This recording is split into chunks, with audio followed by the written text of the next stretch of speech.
Got a dose of my own divinity. Yeah, gonna love who I love, but first I'm gonna love me. 40 times every day I hit a low, but I'm okay, I'm okay.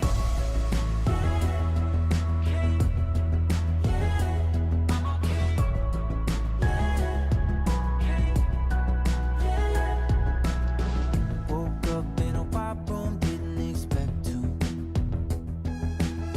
It doesn't feel like just a month ago. Heard him say you can't keep what God you come out to.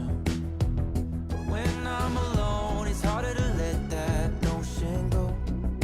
So I remember 40 letters from 40 strangers saying it gets better, it gets better. Figured out I'm stronger than I ever thought I could be. Got a dose of my own divinity.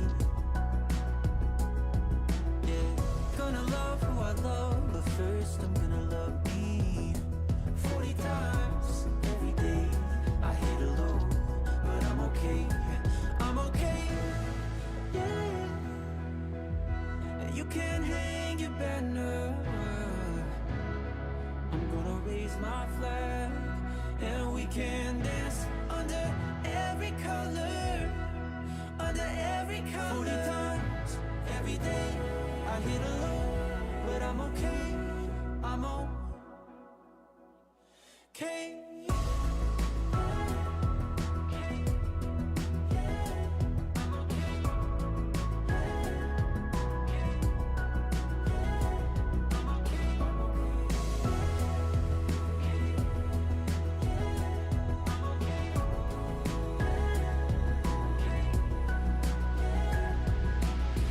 Woke up in a white room, didn't expect to.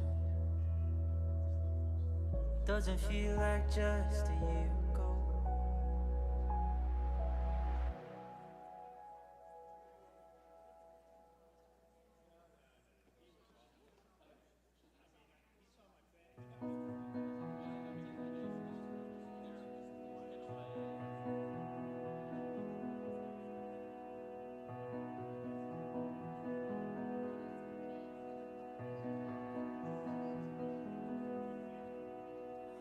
Be still, my soul. The Lord is on your side. Bear patiently the cross of grief or pain. Leave to your God to order and provide in every chain. He will remain.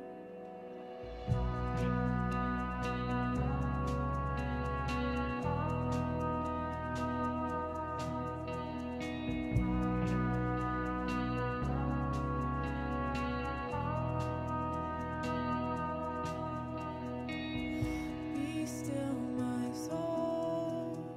Your God will undertake to guide the future as in ages past. Your hope, your mind, your will, let nothing shake. All now mysterious shall be bright.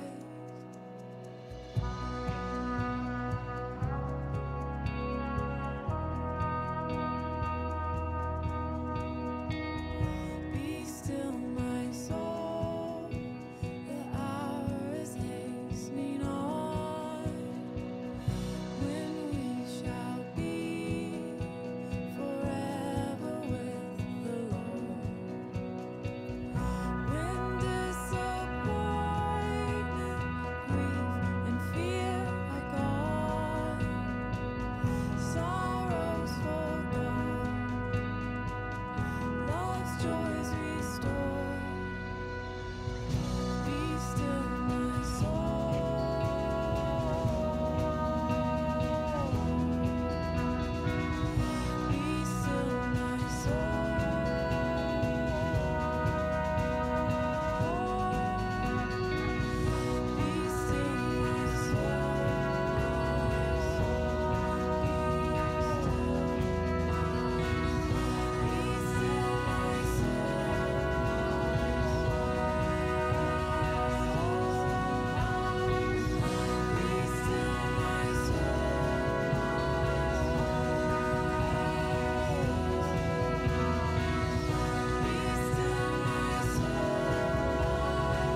The sparrow's not worried about tomorrow or the troubles to come. The lily's not thinking about the seasons, the drought or the flood. The tree that's planted by the water isn't fazed by the fire. So why should I be? 'Cause you take good care of me. You take good care of me. You know what I need before I even ask a thing. And you hold me in your hands with a kindness that never ends. I'm carried in your love no matter what the future brings. Yeah, you take good care of me. The sun's not worried about the winter, 'cause soon it will pass. The light's not thinking about the darkness or the shadow it casts. A heart that's planted in forgiveness doesn't dwell in the past. So why should I be? 'Cause you take good care of me. You take good care of me. You know what I need before I even ask a thing. And you hold me in your hands with a kindness that never ends. I'm carried in your love no matter what the future brings. Yeah, you take good care of me.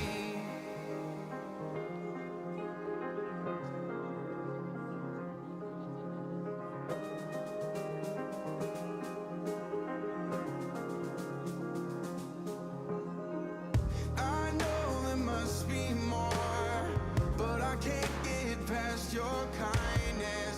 I know there's got to be more, but I can't get past your goodness. I know there must be more, but I can't get past your kindness. I know there's got to be more, but I can't get past your goodness. You take good care of me. You take good care of me.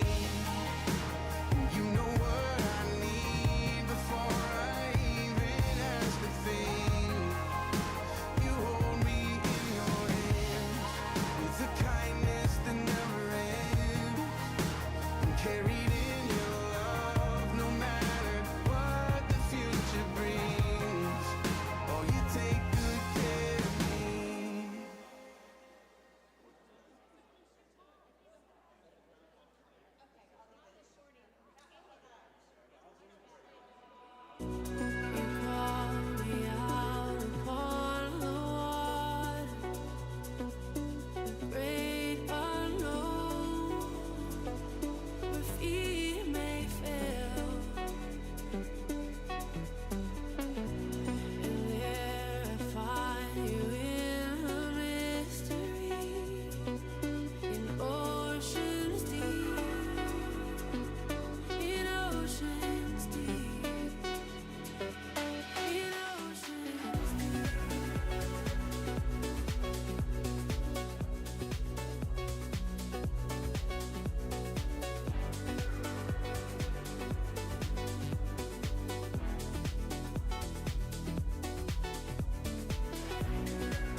Okay, friends, I think we're going to go ahead and get started.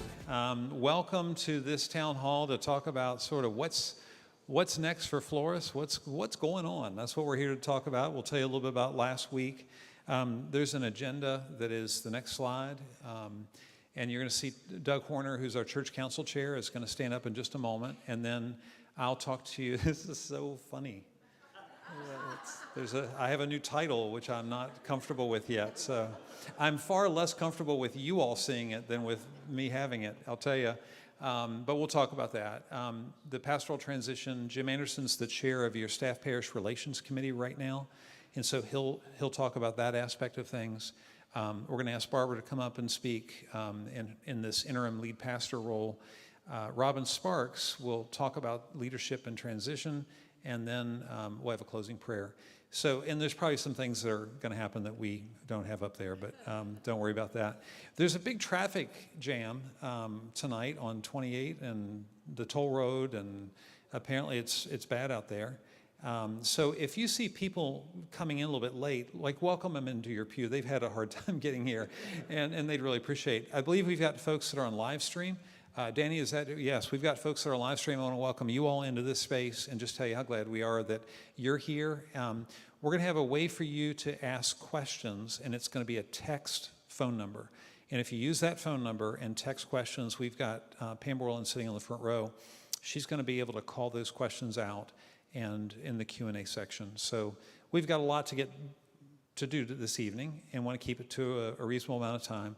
So I'm going to ask Doug Horner to come and start us. Thank you, Bishop.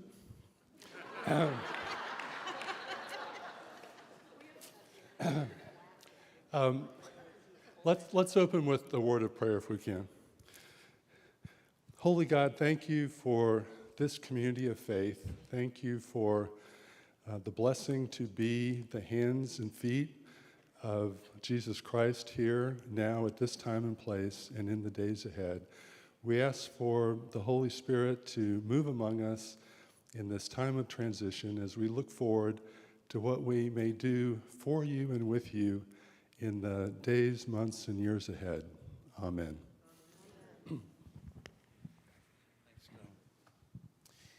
So, the Southeast jurisdiction met last week, and we've got some slides that I didn't even discover. And, oh, by the way, let me just start for 1 second. No congregation could have been better to me than you all, and friends in the Virginia Conference and friends in other places. The well-wishing and the congratulatory remarks I receive by email, Facebook, and text messages have completely outstripped my capacity to respond. I actually, yesterday, Karen drove home. We were visiting my parents, and when she drove home, I actually finally got my text messages to zero. But my email is just something else, and it's just such kindness. So can I just say something? When you are kind to someone, to anyone, they notice, they really appreciate it. And I want you to know that I'm one of those people, and if I haven't replied to you yet, I want you to know I still appreciated it. I haven't even read the emails yet. So I just want to make sure I say that before I forget it. So the Southeast jurisdiction met, and they made a decision. And I've been elected as a bishop in the United Methodist Church. And a bishop is a role of authority. I've been trying to find a different word, but that's the word that the Book of Discipline uses. And it's temporal and spiritual authority. Temporal means you essentially function as like a president of a corporation or a CEO, meaning all the bad junk comes to your desk, right? But also all the opportunity. You're the person that works with others, and it's a very collaborative job. Bishops have what is called a cabinet, and a cabinet consists of all the district superintendents, and they oversee a geographical region in the conference, which is typically a state boundary, or much of a state. And you work with a cabinet. There are also some conference staff members. Like there's a assistant to the bishop who is a chief of staff, much like Alan Ballinger, our executive director here, who manages a lot of the day-to-day operational work and the staff that go with that.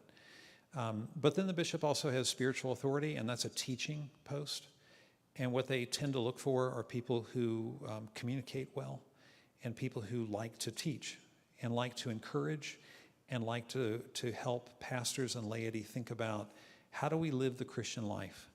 So there's a lot entrusted to these individuals, and it's just funny seeing Bishop in front of my name in front of you all, because you all know me, and I think we have great respect for each other, or you wouldn't be here tonight or online tonight.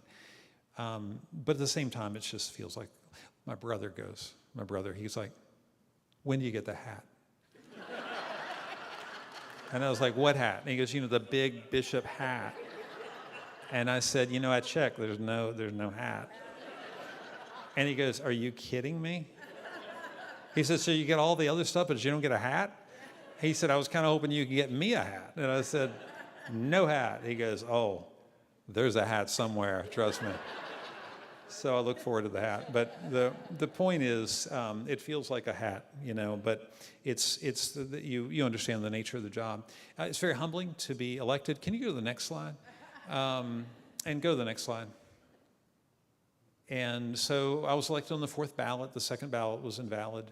And the 3rd ballot, I was down 1 vote, which was like, okay. And then on the 4th ballot, and these are just some information. And I've been assigned to the Florida Annual Conference. That's a place, a couple weeks ago in a sermon, I said to you all, when you're in a place you never expected to be, doing something you never thought you'd do, that's a sign that you're following God's calling. I said that to you. And so we never really envisioned ourselves living in Florida, and so this is going to be a real experience for us in that way. That's just not something I ever imagined for my life. I've never woken up and thought I was going to be a bishop in the United Methodist Church, and I was very humbled when I was elected the way I was. When you go to the jurisdictional conference before the election, you go into 14 separate rooms with 14 separate delegations, and oddly, you spend 14 minutes with each one, and that's just because of the amount of nominees. They had 9 of us, and we all had to all circulate around all these places. And they do nothing but fire Q&A at you. So imagine if right now I said, we've got 14 minutes, go, and then you'd start raising your hands.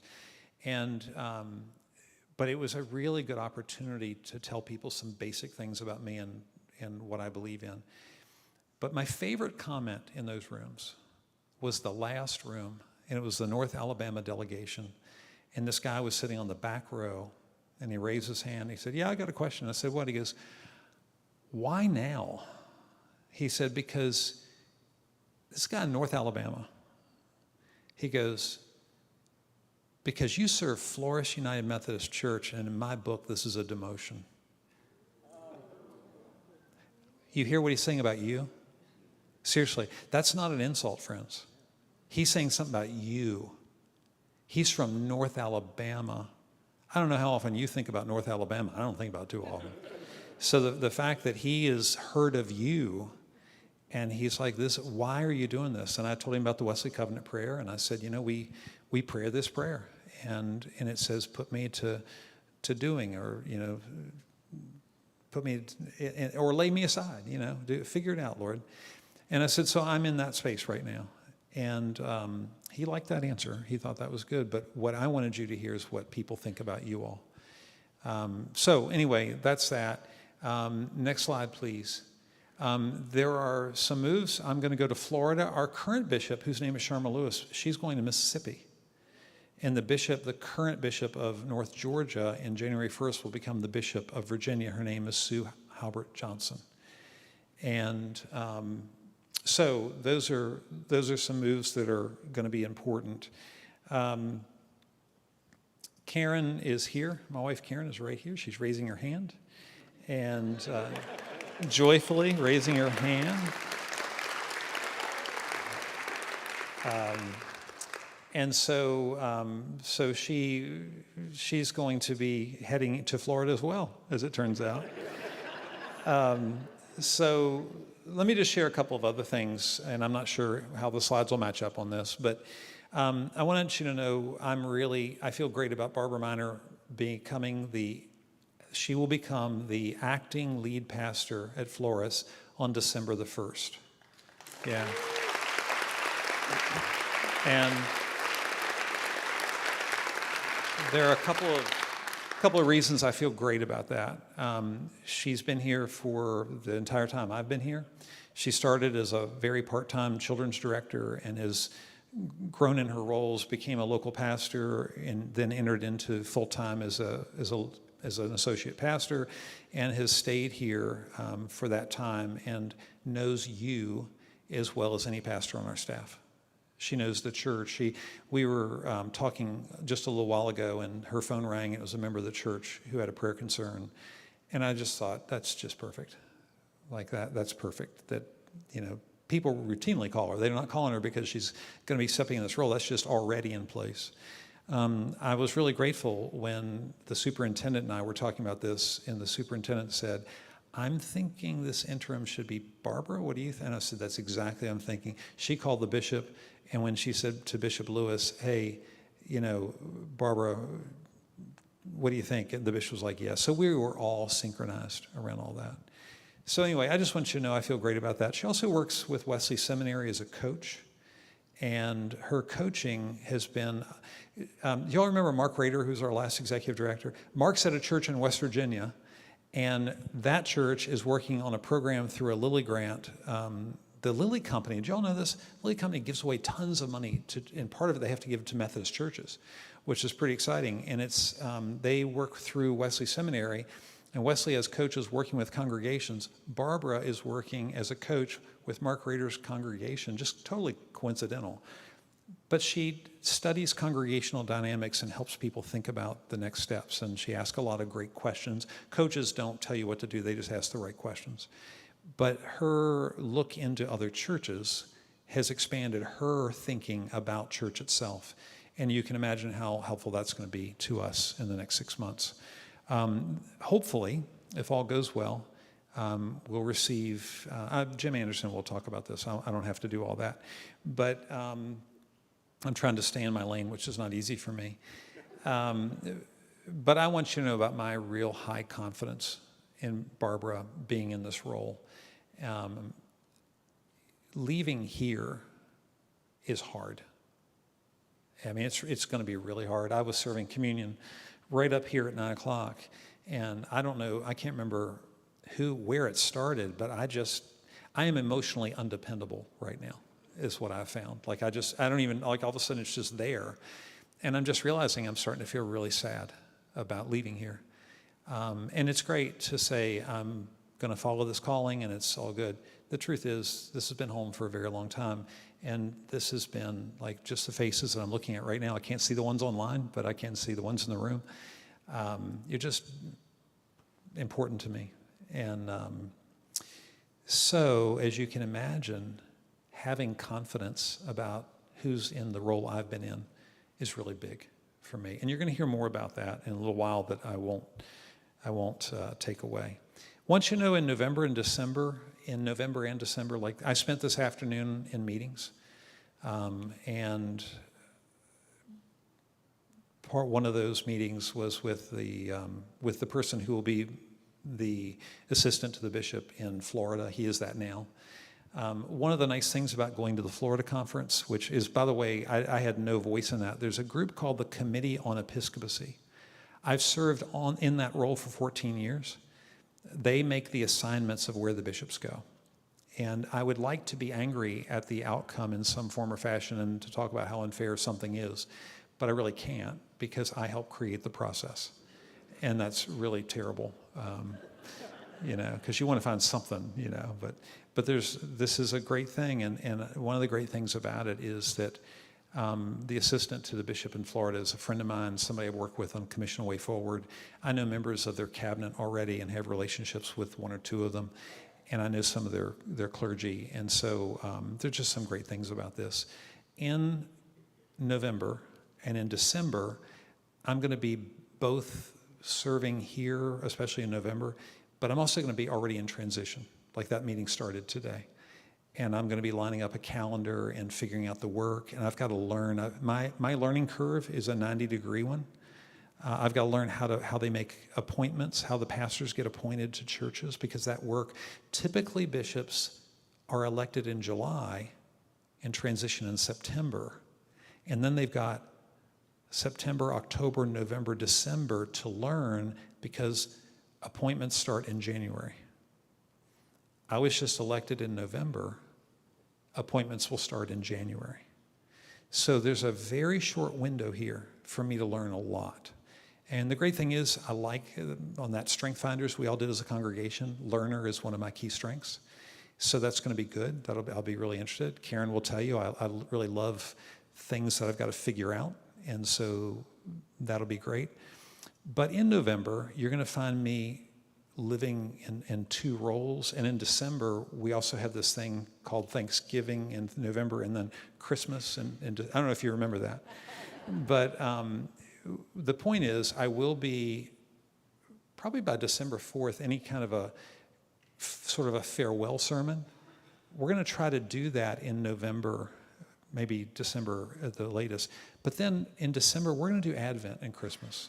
We're not going to do, I'm so sad to see Tom go, or I'm delighted, let's have a party, depending on where you're at in that. But we're going to actually have, and so I may preach in December. Tomorrow morning, we're going to figure out that calendar. But it's going to be Advent and Christmas here. And I'm going to be sticking around because I live here, and who wouldn't be in church during Advent? I say to the congregation. Who's got something more important on a Sunday morning than church during the season of Advent and Christmas, right? So we're all going to be here. But we're just going to figure that out as we go, and I'll do my very best to serve you well to the very end. When you become a bishop, when you're elected as a bishop, you become a bishop that day. Like, the very first thing they do is they take you in and they say, you've got to get on a new health plan. You've got to, I will not be paid by you after November the 13th. I'll be paid by the General Commission on Finance and Administration as a bishop from the Episcopal Fund. And I share that with you just to say that's how fast the transition is for those who are in it. And she said, as of today, you are a bishop. So what I'm trying to do is to finish well here and to start well there in a short period of time. And whatever patience you can offer to me in that, I'll be as grateful as I am for all those emails and things that I haven't replied to. So just be aware that that's happening. And I don't think I've forgotten anything that I was supposed to talk about. And the last thing I want to tell you then if you've got questions for me, we're going to take them right now. But the thing I would say to you is, it's about we, not me. This church has always been about we. There has never been anything that we accomplished here that I did. There have always been many amazing things that we did, which is why a pastor in North Alabama that you have never met says, "You're willing to leave Floris? Why?" That feels like a demotion. That's somebody who gets the power of this church. And when I say the power, I mean the way God's been working through you. So anyway, I share that just because as we sort of think about Karen and I making this transition, it's easy to get your head wrapped up. But you'll notice behind me, what's the biggest thing up there? It's the cross, right? It's a symbol of Christ's love. It's a symbol of Christ's sacrifice. It's a symbol that also reminds us below it, what do you see below the cross? The water. Jesus saying, "I am the living water." The scripture does not say Tom Berlin is the living water. But when you've been in a long-term pastorate, you can get nervous, right? And pastors do matter, the same way lay people really matter. And I'm going to say a little bit more about this at the very end. But I want to encourage you that I know that. I know that Christ is the one, that the Holy Spirit is the one, that the Creator is the one, and that I'm a servant of the Trinity. But I'm not the Savior. And I want you to remember that and kind of say that to yourself if you start feeling a little anxious about this whole thing. Okay, I think that's what I'm going to say. Do you all have any questions? And you can ask me anything you'd like about the election or any of the rest of it. Yes. Can we get the mic? Oh, you need this microphone, or you have, can somebody run the mic? Karen, can you do that, or?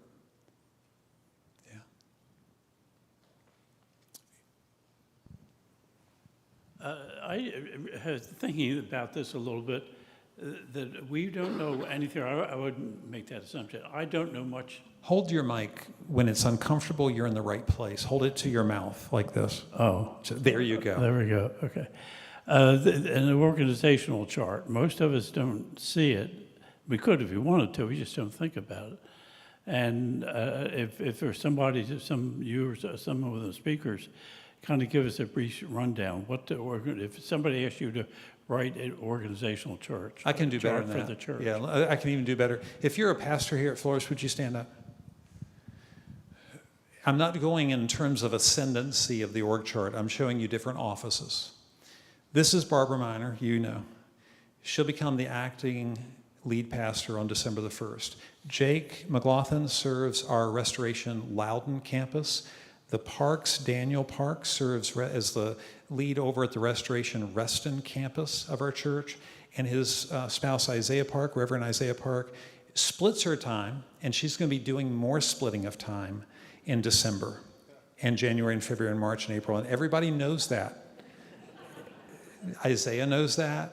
But when we brought them together as a couple, we said, hey, Isaiah, we're going to rotate her a little bit. So she's a bit of a utility person as on a baseball team. And so we're grateful for that. But they both worship at Reston on Sundays. You're missing Lauren Todd because Lauren is not feeling well. And so she's staying at home because she wants you to feel well, which is great. So you've got a remarkable volume of clergy support right now. Alan Ballinger is coming down right now. Alan Ballinger, who was a colonel in the U.S. Air Force and then worked for private defense-related contracting firms in the Washington, D.C. area, and then could have taken a job with the Space Force. Think about that for a moment. Instead said, I'd rather be the executive director at Floris United Methodist Church. Yeah. That's not sacrifice, but that's intention. And Alan said to me he said this to me once, but he said, one of the sense of calling I had is that if you ever had to leave, I wanted to help with the transition. Alan, as executive director, he handles operational matters at the church, and he's a chief of staff, essentially. That's his role. Now, I could go through every person who's on our staff, but I'm not going to do that because we don't have time for it. I did want you to see that. And if you had questions about things of that nature, you would go to Alan, but you could also talk to one of the clergy. But you've got strength on both sides of an org chart. And Alan, I bet we could put our org chart up on the Floris website. Sure. And it was there at one time. It's not been updated recently on the website. We'll put it up there so you've got access to it, because I'd like you to have access to it right now. That's a great suggestion. Any other questions? Thank you. There's a lot of questions online, so we're going to take one here, and then we're going to come up and take them online. Hey, Tom. I know at the Southeast Jurisdictional Conference, there were 3 resolutions that came before. Can you share a little bit about what they were? I know they were all voted on and passed. Yeah, I can remember 2. Elizabeth, do you remember what the 3 were?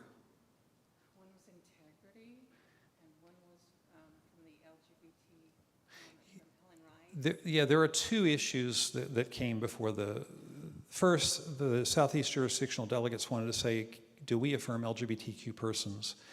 And do we want to see the church become a more inclusive church? I'm taking 2 sheets of paper and condensing it into a sentence.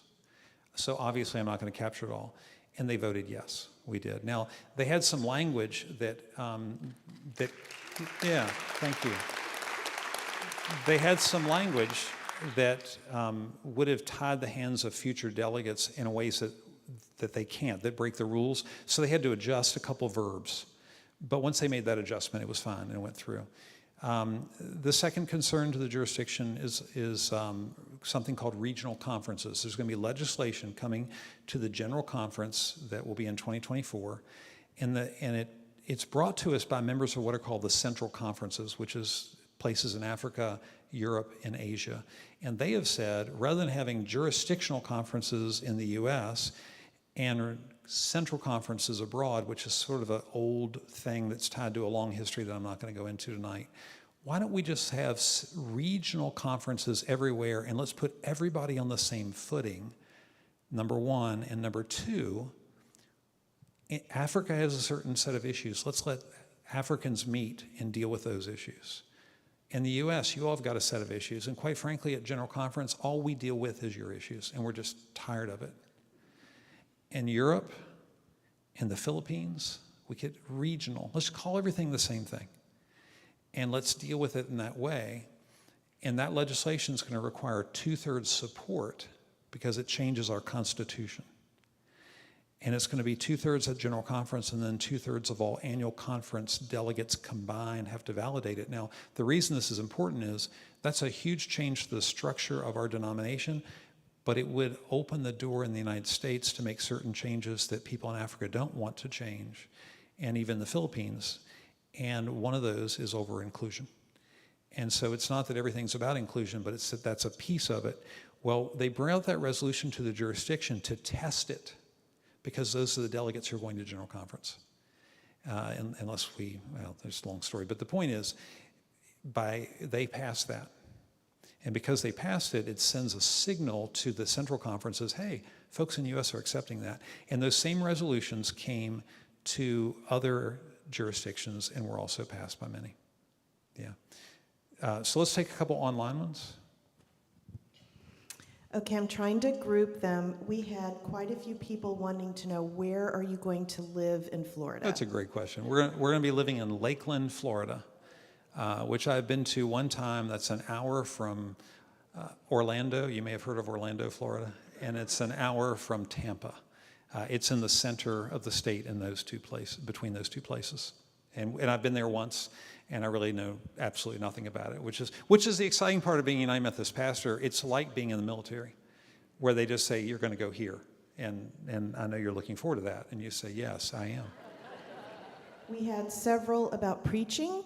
So someone wants to know, will you preach again here at Floris before you leave? Yeah, that's what I was saying earlier. I will be preaching here before I leave. I will definitely be doing that. I don't know the Sundays I'll be preaching quite yet, but next Sunday I'm preaching. A week, yeah. And I'd be here just every Sunday just in case. Because some of y'all haven't been doing that lately. And time to get yourself here, okay, And or then online. People want to know, when you're a bishop, do you preach in that role? Will Yeah. you be preaching? Bishops do preach. They're invited to churches to preach. And I've got to figure out sort of my teaching, preaching gift and how that will be expressed. I have a fear, and my fear is that the job is really busy and intense in other areas of administration. I don't want to end up with one sermon that I walk around with everywhere. I like the discovery of preaching. I like the energy that comes with that. That's just something, that's a problem to solve. But bishops also do teaching, and they have to think system-wide, how do I teach in such a way that's helpful to the church? And do that in concert with other people, and not in a way that focuses too much the attention on me. More than one person wanted to know, how can they support you and Karen in the transition? I'm going to give the mic to Karen and let her know. I'm joking. I'm joking. Yeah, I think just know that I'm going to be doing my best. We're going to be doing our best to do all that we can to have a great transition. And if there are things that we really need help with, we'll reach out to you.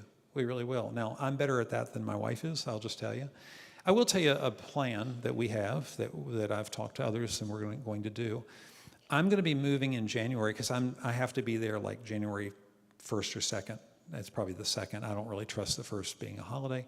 But I've got to be there the first week of January, and I'm going to move into sort of temporary housing because they don't have an Episcopal residence. And that means that we're going to either have to rent or purchase something, and I don't know. I don't have time to deal with that right now. None of us does. And the other great thing is Karen has a job. She's fully employed. She's worked for 20 years at George Mason University, and she works with public school teachers.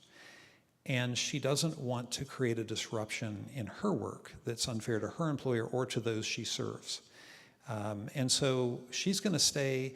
The SPRC has been very generous to us and said, listen, that parsonage will be essentially empty for 6 months. And there are a couple things we want to do to it, but just no rush.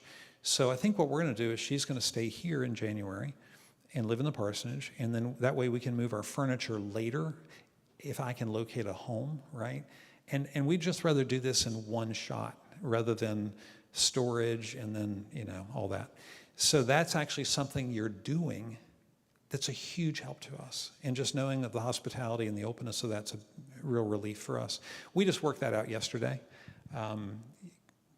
Consecrated Friday, drove home Friday evening. Saturday, drove out to my parents. Karen and I had this great conversation where we had both been thinking separately, but the same thing. And then I'm not sure when she's going to be in Florida full time. We're hoping that'll be, February, March, in that zone somewhere. We're holding that very loosely because we can. You're making it possible for us to do that. We're really, really grateful. I don't know how long she'll stay in the parsonage, but certainly in January. And so we appreciate that deeply. A couple of the questions I think are going to be answered in a moment when Jim Good. and... Let's not do Jim's questions now. So we won't do that. Let's but just do things Can for I me. just ask you one? Let's do one more here one and more? one more in the room if there is one. Okay. Someone wants to know, does your choosing to now seek and accept the bishop position have anything to do with trying to change the UMC position on LGBTQ issues from the General Conference? No, I would say those are two separate things. I did not make myself available to the United Methodist Church to be a nominee as a bishop so that I could do something. In fact, it's amazing. Like I kind of developed a skill set over time in a set of relationships that are legislative because I've been a General Conference delegate for so long. And then you're elected as a bishop and you go up on that platform, you're not allowed to influence people anymore. You're not allowed to sit there and text people in the crowd and say, do this or do that. That's not your role is to actually help the body do their work. It's a different role. But one of the questions that was asked to me by literally every delegation is, if there was a pastor who performed a same-gender marriage, what would you do? And I said I would put that in abeyance. I would put it in a holding pattern until General Conference can deal with that in 2024 to see where we are. If people were ordained, would you ordain them? If the Board of Ordained Ministries said that they were theologically, biblically ready, the things you would expect of a pastor coming to your church. And I said, it's the Board of Ordained Ministries' job to approve candidates. It's the bishop's job to ordain. And so I'd be happy to do that. So that's an important function. That's where the bishop steps in. But it is not my role to go to Florida and create some wave. But I think LGBTQ people know that I'm broadly supportive of the changes that we've been talking about because I helped author the One Church Plan. That's a part of my history. But I want to make it really clear, as a bishop, I know what my role is. It's different from being Reverend Tom Berlin, General Conference delegate. And it's really important to name that. And no doubt if somebody watches this right now, who's from Florida, there will be some people that are happy with what I said and some people are frustrated, and they might be more progressive or more traditional. This role as bishop is impossible to do in such a way that you're going to make everybody happy. So what's important is you understand your role and you stick to it. So complex question that was just asked, and I hope I've given an answer that makes sense. Let's take one more in the room. Did I see another hand in the room? Good, let's move on then. Who's next slide, please? Jim Anderson, he's our staff parish relations chair.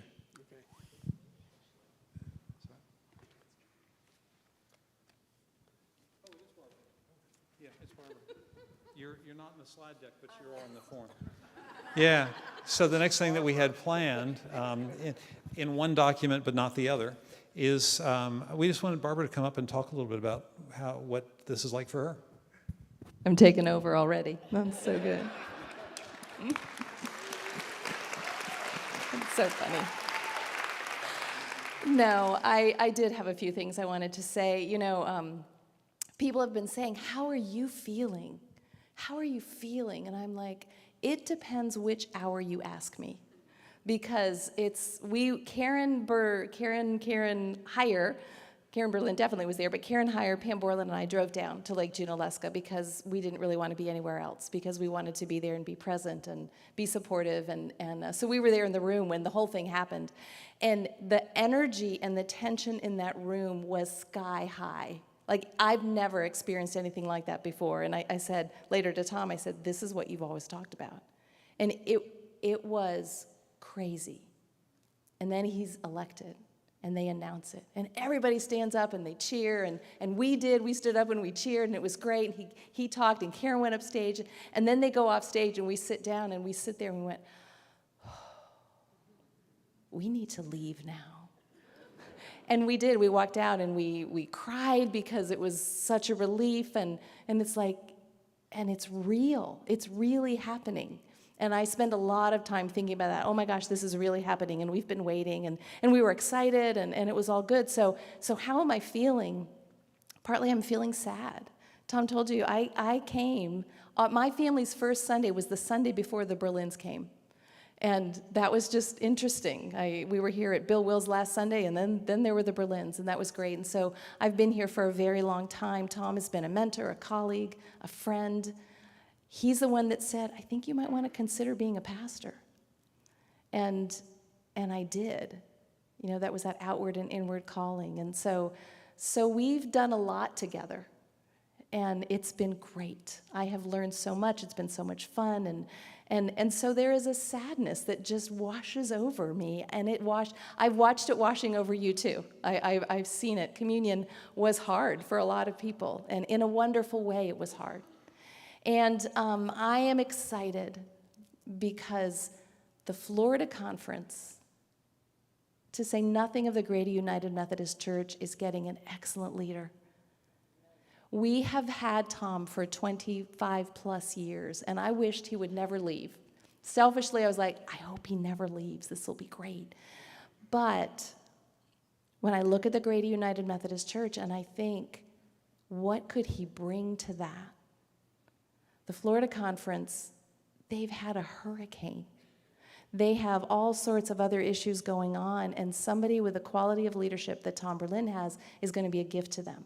And it's going to be a gift to the Methodist Church. So I'm excited for that, and I am happy for that. And I am nervous because I've loved my role as an associate pastor, and I am stepping into this interim acting lead pastor. And I drove up to the church this morning, and I looked at this big building, and I went, oh, that's a lot. And Tom has mentioned this before, but it's like, oh, okay, it'll be great. But most of all, I am grateful, and I wanted to read you something. I preached a sermon this morning on gratitude, and I mean it. And part of what I touched on this morning that I want to emphasize again today is that saying that we say, God is good and all the time. And I keep saying it. It's like a mantra to convince myself of that. And it's working, mostly. But I received a text right before I came in, and it made me so grateful for you, for all the people in this congregation who are just amazing. And it goes like this. I am grateful for a great church where transition is just that and nothing to be feared. I have no worries for the future of Floris Restoration United Methodist Church with you and whoever God ordains as our next leader.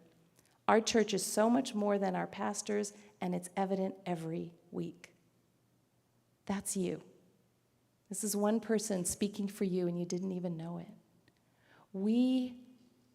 We are a community of Christ followers who want to make a difference in the world, who want to send hurricane relief to Florida, who want to put flood buckets together, who want to help the vulnerable, who want to make a difference, who want to include all of God's children, who love to come forward and receive Holy Communion, who work with students in the gathering space, who teach children, who you all want to do that, and I get to be a part of that. So mostly I'm grateful. And I am going to miss this relationship that we've had every day. I can run across the hall and say, tell me how this sounds, you know. Or do you have more coffee, which is more likely? And I'm going to miss that. But I am not afraid for this church. And we'll grieve together. And then we will be Floris and Restoration Church. And it's going to be great. So that's how I'm feeling.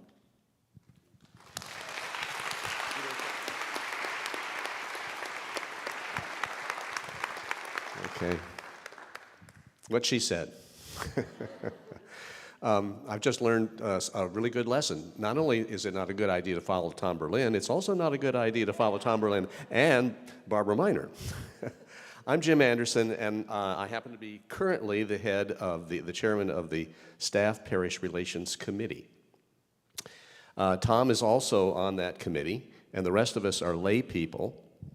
And we work very well together, and I just wanted to thank Tom very much when I have the opportunity to do this, to make a difficult job very easy. One of the things that we spent our July and August are normally kind of down times for the SPRC, but not this year, because for the first time in 25 years, Floris has to begin the search for a senior pastor. And so since we hadn't had that kind of experience in 25 years, and my wife and I have been here 34 years, but we weren't involved in that sort of a selection process, we asked the district superintendent, Dr. Sarah Calvert, to come and talk to us, and she did. And she was very generous with her time. She talked to us several times to help us understand how that process would unfold. She gave us some questions. How are we doing? Okay? Okay. She gave us some questions that she wanted us to consider in terms of what we're looking for in a replacement pastor, and we spent a fair amount of time as a committee talking that over and actually committing that to writing and sending that writing to her. The other thing she asked us was, who would you like to have as your interim pastor? And that was an easy one. For all the reasons that Tom just reiterated on the slide up there, we know Barbara. Barbara knows us. Barbara knows the staff. We're comfortable with her. And is she capable? Well, did you hear the sermon she gave this morning with 1 day's notice? She's capable. She's more than capable. And so we're in good hands, and we all believe that. The process continues. However, unlike associate pastors, the SPRC does not get to choose. We get to give the cabinet and the bishop, the new bishop, an idea of what we would like, what kind of skills and abilities we would like. But they are the ones that will be doing the selection of Tom's replacement. That process will begin. Well, it's already begun in the sense that we have provided that information as to what sort of person we're looking for. That went forward to the district superintendent at the end of August, 1st of September. That process will begin in earnest, probably as informally in December, but then certainly in January when the cabinet and the bishop will meet, and they, as I understand it, when they're looking at replacement pastors, they start with the largest churches first. Well, since Floris is the largest church in the Virginia Conference, they're going to probably start looking at who would be a good replacement very early on. That doesn't mean we'll know early on. We may very well not hear who that replacement person is until sometime in February or even March. But that will be the process that the appointment will begin the 1st of July, as all the appointments do for itinerant pastors. And in the interim, Barbara will be our interim lead pastor. We are also, to help us in this transition process, which we haven't gone through in 25 years, we are also using a consultant, a man named Jim Ozer, who is a retired Methodist pastor, who has been through this more than once. And he is going to be working with our pastors as well as with the SPRC to help us understand the emotions we're going to be already experiencing, because we're sharing a lot of those too, and how to deal with those and how to help lead the congregation through that process. So that will be an ongoing consultation process that we will be doing over the next few months. I will be rotating off of the SPRC as chair in the 1st of January. My 6 years are up. And I will be turning that leadership role over to Robin Sparks, who's here this evening. And Robin will be taking on with the rest of the existing SPRC, and there may be additions to that, but primarily the other good news is the people on the SPRC now, except for me, all have had quite a bit of experience in that process, and so they will be able to continue that. And I think I can take questions, or actually, oh yeah.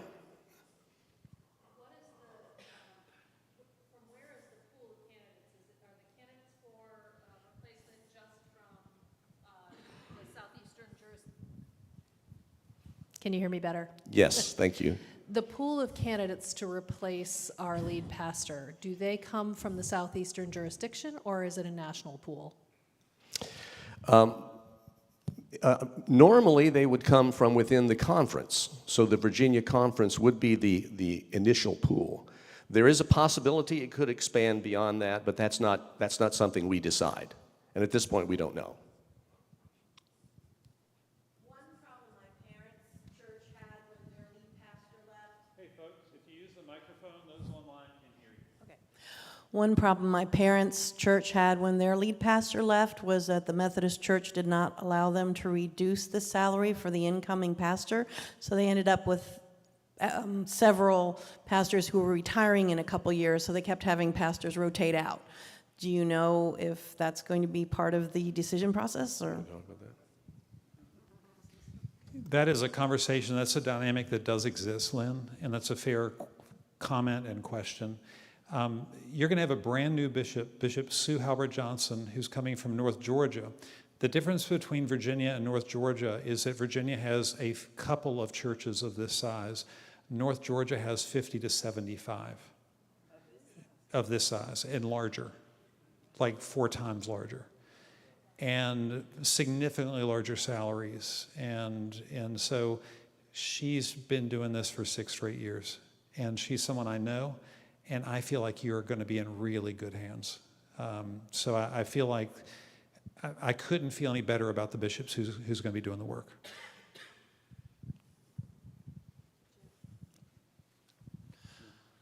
So the new pastor would start on July 1st. Does that mean that we don't find out who it is or don't start working with them until July 1st? We will find out before July 1st who the new pastor is, but that person, more likely than not, will already be a pastor at a church, and so there is some tension there. They have to continue. Yeah, like the tension that Tom is feeling right now. We want to be careful not to impose upon that congregation and their pastor. So it's we have to be careful. Yeah. Online? There's a couple that relate to this. Is Barbara or are any of our associate pastors eligible to become the lead pastor? Eligible. I don't believe Barbara is as a licensed local pastor. That's another good question.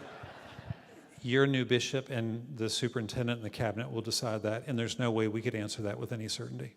It's just impossible for us to say yes or no to that. We just don't know. New bishop, new life. To respond a little bit further to the earlier question about salary, that is not going to be the only determination. Certainly salary, we were asked to recommend a number of things, like would a parsonage be available, what would a salary range be, but that's not going to be the primary determination as to who comes to Floris. I think I can say that with confidence, even though I won't be making that decision.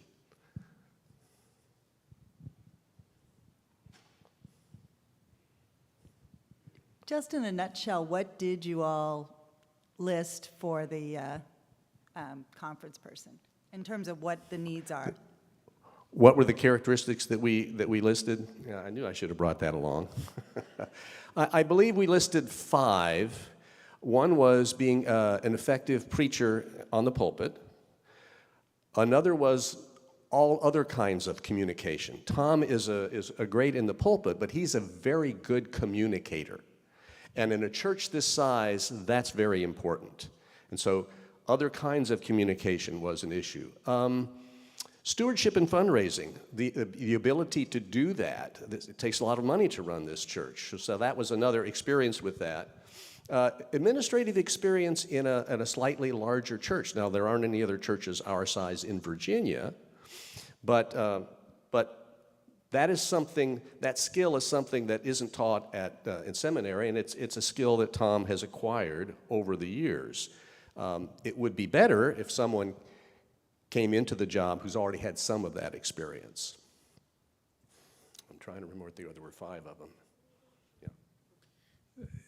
You obviously want a pastor who will invest in the discipleship of the congregation and work in those ways. That was another aspect of this conversation. Robin, did you have one? Come stand up here. Yeah, come stand up here and do this. This is going to be the new staff parish relations chair, Robin Sparks. Thank you, everybody. It's great to be with you.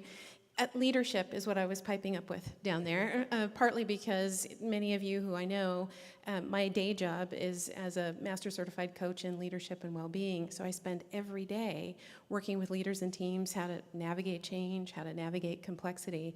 So it's sort of interesting now. Tom had maybe something in mind when he asked me to serve in this way, and I'm glad to do it. So one of the things that we asked Sarah Calvert, our DS, to consider and asked our bishop to consider is the uniqueness of leadership here at Floris. And you kind of alluded to this, Tom, when you relayed what the gentleman in North Alabama said.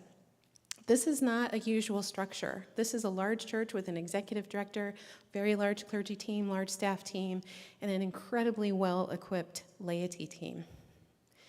Most of our United Methodist churches across the country, much less the conference, are smaller and operate in what I might say a more traditional fashion. The church I grew up in, I've been part of the Methodist church since I was in junior high, didn't look anything like this. And so who are we looking for? We're looking for our next leader, who I wouldn't actually call a replacement, if I could encourage us instead to consider our next lead pastor to be somebody who can operate in this kind of complex environment as well. I'd also encourage us all to remember, they will be new here, maybe not new to leadership, but new here. So we all have a job too, to help him or her, or them, depending on how they identify, in their learning curve as they arrive. So that's what I would say about leadership. Yeah.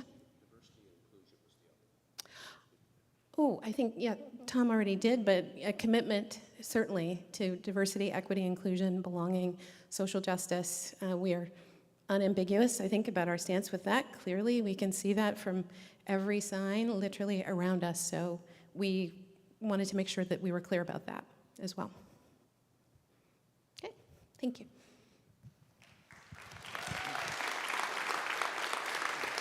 Doug? This is Doug Horner, who's our church council chair, and he's got a few words as well.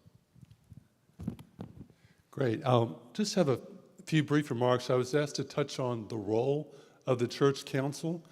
And so if you'll appreciate, there are many different types of boards that organizations have. Some are operational boards. The board operates the institution. Some are accountability boards.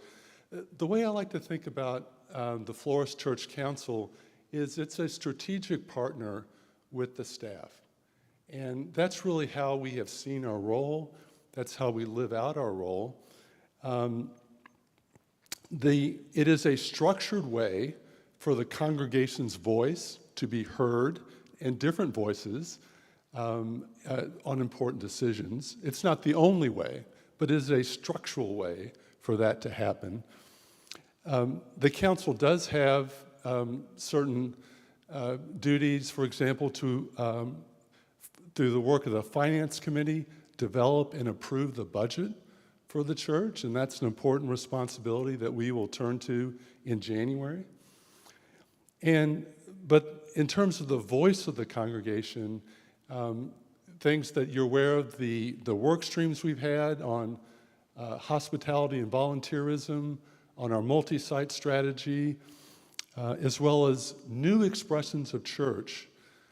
And we've gotten tremendous feedback from you all through these processes, and then additionally through the listening sessions that many of you participated in. So as we turn into 2023, we have a lot to digest and then prioritize and help act on. And some of that actually has already been acted on. But I think both structurally and in terms of where we are today, these are some of the key roles that your council plays. So let me stop there, I think. Any other questions for Doug, Robin, or Jim? So I want to go back to that last question, the question I've been thinking about, which is, what can we do? And I just want to suggest to you that there are a couple things you can do. I want to encourage you to step in and not step out. Change is a part of life. Whether you are one of the students who's sitting in the back and at that age bracket, or whether you're my age or everybody in between or a little bit older, it's just always easier when you're uncertain about something to just wander off. When, in fact, in community, we step in. Because if you want to say to somebody, you know what, I don't really like this change. I don't feel like I'm in control of it or I'm in charge of it. That's a Christian conversation. Because guess what? You've got a lot of changes in your life that you're not in control of and you didn't choose. Is that true? Anybody? Is that true for anybody? So my point is, that's a great life group conversation. That's a great one-on-one conversation with somebody else who's a part of this community as a church. The scriptures talk about that. The Bible talks about trusting Jesus. Jesus, saying, do not be anxious. Do not be afraid. That's the Sermon on the Mount. There are spiritual practices that help us deal with that. Silence and prayer and the observation of beauty and Holy Communion and being together in church. Those are all practices that we undertake precisely because we experience anxiety and change. So one thing you can do is step in. Another thing you can do is step up. Karen said to me recently, she said, Tom, this is actually a chance for people to step up. Step up and volunteer. Step up and say, how can I help? And the question that was asked earlier, I think, was more directed to like me and Karen, how can we help you? You want to help us, help this church. Nothing concerns me more right now than how this is going to be. Because guess what? I won't be able to control. I won't be able to influence. I won't be able to put my own energy in. Could you just step up? And maybe if somebody like, hey, I could volunteer to do this. I could be a part of this. Jim Osier, who's the consultant we work with, he said, you know what? The churches that do it well grow during this transition. They actually grow because people step up and take responsibilities. And guess what? You've got a new lead pastor, and she's going to be terrific. Why don't you tell your friends about that? Rather than talking in the community about, hey, Tom Berlin, our pastor, left, I'm real sad. Why don't you say, hey, we've got a new lead pastor, a woman at Floris, and I'd love for you to come hear that sermon. And we've got these great associate pastors who are also going to be coming in and preaching at different times. I would like you to come hear that, experience that. Why don't we make that the narrative here? And then there's going to be another new lead pastor, and I've got no idea who that's going to be, and I'm not going to be in charge. I'm not going to be influencing it. I got nothing. Although I may have talked to your new bishop already about how great a church you are, like on the platform right after I was consecrated. And I turned to her and I said, hey, I got to talk to you about the church I serve right now. And she looks at me and she goes, wow, Tom, you do not waste time, do you? I said, no, I don't. So I'm an advocate, but I'll have no influence, I'll have nothing. And so my point is, step in Step into a deeper spiritual life and toward one another. Step up and raise your hand and say, I want to help. Okay? And maybe that means you're a greeter at the door. Maybe that means you're helping in Kid Nation. Maybe that means you're helping at Grace Ministries. Who knows what you're doing? But that's the attribute of a great church. And I know that you carry those attributes because that's who you've been. Because the guy in Alabama, he says so. He says, I'm crazy. Can I tell you one last thing I'd like you to do? I'm not joking. Could you just fill out your estimate giving card? I mean, honestly. Now, let me tell you why. Because it's not like Tom's after your money. That's not it. I mean, I am deeply committed to Christian stewardship. We don't do this to create a budget. We do this because we're stewards. And when you turn them in, you create confidence. Because guess what? If we say, you know what, we were projecting a budget and it's going to be this amount, but now we're not going to be able to do that. So by the way, nobody's going to come up here and say, we wanted this budget and now we're at this budget and we're not going to redo the stewardship. We're just going to lower the budget. That's what the church council will do. That's what the finance committee will do. And there's only a couple of levers to reduce the budget. And they tend to be human beings in their jobs. That's just the nature of a nonprofit. So when you actually turn this in, you help create confidence. And right now, the best message we can give the whole congregation is confidence, right? That, we've got a brand new student ministry. Hey, how's Kara doing, y'all?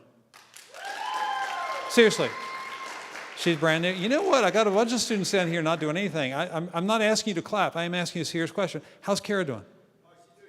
She's doing good. How's Pepe doing? Doing a good job? Making a difference in your life? I mean, seriously, do those people matter to you all? Yeah, they matter to me too. Because you know what? I watched you all at that fall celebration event, and I watched how many of you walked up to almost a brand new student ministry director. I was blown away. And Pepe, who just had surgery this past week, come on, that guy is unbelievably committed, right? Unbelievably committed. And so, I'm just giving you one example. If I had, Kelly here, I could ask parents of kids, how do you feel about that? Or if I had any of our site pastors, same way. My point is, when you just fill out the estimate giving card and turn it in, you build confidence. You want to do something? How about doing that?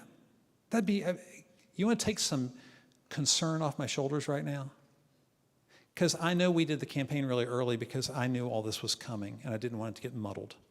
But by doing it so early, we've got less cards coming in because you don't think about your giving for next year in September. I got it. Now's the time. So that would really help. And I think do you all have any other questions for me? Yes. Jim, excuse me. I'm sorry. Someone is asking, can they have input on the qualifications? I think maybe people in the church might be wondering, can they speak with you or can they provide input in this process at all? It's a little late for that because now the process is out of our hands. Let me give you the answer. The answer is yes. The right answer, Jim, is yes, because the Staff Parish Relations Committee is going to be in an ongoing conversation. But I think what the concern is, the way this question is being asked is, can I rewrite that document? Because you left something out, right? I don't think that's the intention of the person who texted this. And they're dealing with a text message. There's no way they can. But the point is, the Staff Parish Relations Committee is always open to you. So anybody else on Staff Parish, would you stand up right now? I'm seeing, there's Susan Clatchy. There's Robin Sparks. There's Jim Anderson. There's Art is back there. Art Hoppy, who's standing in the back.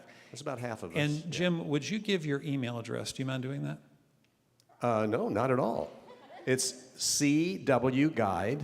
If you know me, that's Civil War Guide. Jim does guide services for Civil War battlefields. CW Guide. CWGuide@gmail.com. Yeah. And Robin's going to give hers. Easy. It's my name, Robin Sparks, ROBIN SPARKS, the number 1, @gmail.com. She really is number one. That's what's crazy.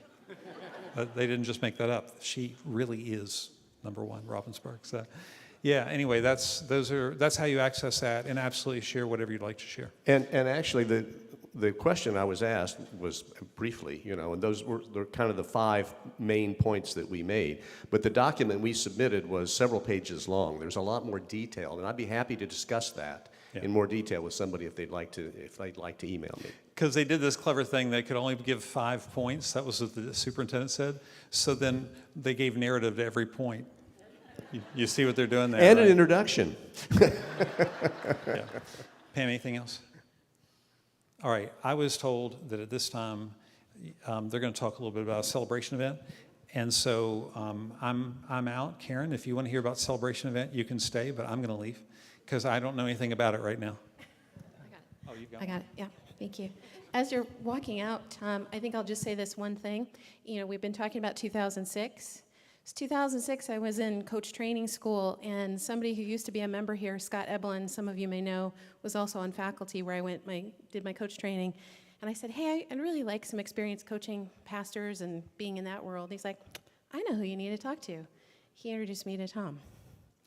And Tom was kind enough to recommend me to the conference office who had clergy development resources and ways that I could start practicing my coaching on real live people at that time. So he's a talent multiplier.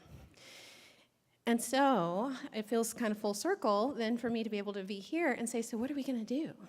We're going to celebrate Tom and Karen and the ministry that we've done together.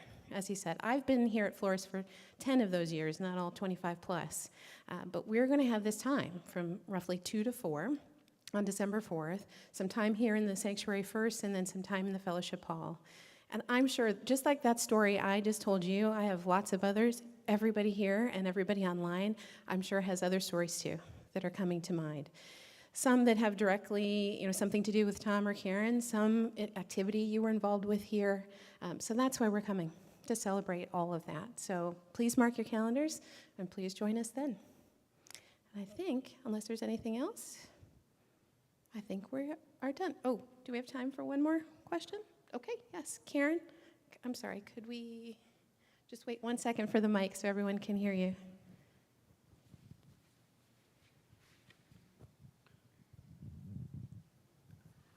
Are we doing any kind of gift for Tom before he leaves? Jim, I think I'm going to turn that question over to you. I'm sorry, somebody was talking in my ear, so I didn't hear. What was the question? Is there a gift? That is something that we are considering right now. That's it. That's in the process. That's in process, in work. Yes. So there will be. Yes. Let me just say a couple things you might want to know, because I wanted to know these things. Yes, there will be a gift. It will be a generous gift, and it will be from the congregation, and they are thinking long and hard about what that will be. So that will happen. You will have the opportunity to honor Tom and Karen during the reception. There'll be a chance to write notes to them. There'll be some other ways that you all get to say what you want to say. Not everybody can speak, because everybody would want to speak, and that would be great, but we are working on bringing in people, significant people from Tom's life that will be able to speak to certain sections of that life. 25 years is a long time, right? And to Karen. Karen is going with him to Florida, quitting her job and moving, and many of you have worked with Karen a long time. So that will all be, we will recognize both of them, and there will be different sections of their life that will be spoken of and talked about. The portion in here, I said, this is not a roast. We are not roasting them. It is also not a worship service that will happen in the morning. We will be doing worship with them for some time. The time in here will be a time of celebration and honoring. There will be some humor, because there always is humor with Tom. But it will be just that. It'll be a celebration. And we will include prayer, and we will include all the things that you would think would be a part of that. Then when we go outside, there will be memorabilia. There will be, you are asked if you have pictures. Tasha, I'm right on the website. You can upload pictures of Tom and Karen already if you go to the website, and they're going to put together a slideshow for that. So that you know, some of you have great pictures, and so scrounge through them and put them on the website. There is a kudo board on the website, which is something Tasha's really big at, and I'm just learning about it, but you can leave notes and pictures and things on it for him, and then we'll give it to him. So there are a lot of different things. Cards, there'll be cards that will be available in the fellowship hall to write a special note to Tom and to Karen, or to both. So the committee that's working on it understands what it is to say goodbye. And we're going to work really hard at giving that opportunity for all of us to have that opportunity. Tom keeps saying, and he means it, over the next weeks through December, he's going to be processing some of that during the Sunday morning times. But a lot of the reason he's going to be so present is he wants to talk to all of you. And he's already starting that. So we have some time. It is not... I got to tell you, one of the bishops that was elected down there, the third person, Robin Dees, she came to the jurisdictional conference as a delegate. She wasn't a nominee. She didn't go through the whole process that Tom went through. She was a write-in. She is the lead pastor of a church. And she went back to them and said, surprise. We've been planning, not just the transitional process, but the farewell and the celebration. So I hope that answers some of the questions you've all been wondering, because I know I was wondering those too. But be here, because that's going to be the biggest gift that you can give them, is to be present for that. So that's what I wanted to say. Is that it? I get to pray now? I noticed I was on the agenda to pray. But you know what? Yeah, I am going to pray. Let's close our eyes and let's just pray. Let's just pray. Lord God, Holy Spirit, Christ, we are here and we are yours, and we are in a time that is unlike any time we've had for so long. And yet we are together, and for that we are grateful. And so I pray that you continue to pour your blessing upon us. I continue to ask that your Holy Spirit will continue to work within us. Remind us of who we are. We are Floris and Restoration Church, and we want to make a difference in your world. We are Christ followers, and you call us to live into that. So be with us as we grieve. Be with us in all the stages that are a part of that. Be with us as we plan. Remind us that we can be all the things that you want us to be, and help us to be supportive to Tom and Karen as they make this huge transition, and to one another as we do this together. For all of this, we give you thanks and praise. We are so grateful for the way that you are with us, and we ask this in the name of Jesus Christ. Amen. Thanks for coming.